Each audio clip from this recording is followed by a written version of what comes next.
morning, good evening, good afternoon, and good night. We're here again.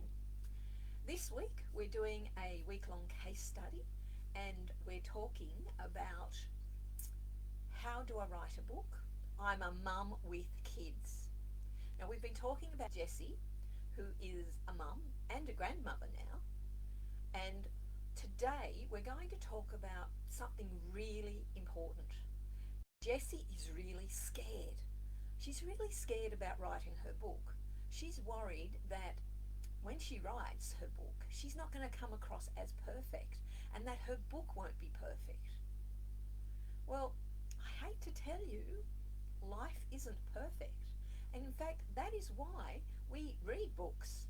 We read books to find out how other people whose lives are just as imperfect as ours cope with similar issues, problems, concerns.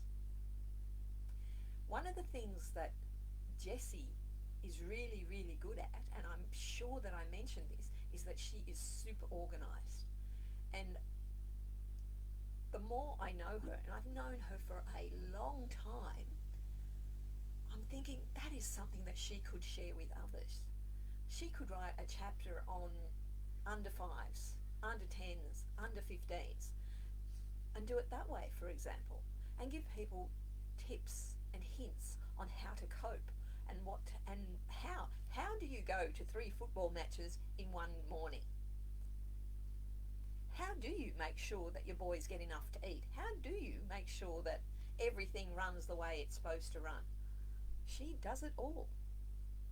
Jessie is incredibly organised. Do you know, she's the only person I ever met who washed her walls once a month. I swear to God. That is the honest truth. I would sit there going, are you kidding me? That's what you did on the weekend? She said, yeah, that's what I did. And she would be happy to do that. But that was her thing. But she managed to fit everything in, her family, her cleaning, her cooking, everything. And she was happy to do it. Oh, and she worked it full time, of course. So she's really scared about that perfection.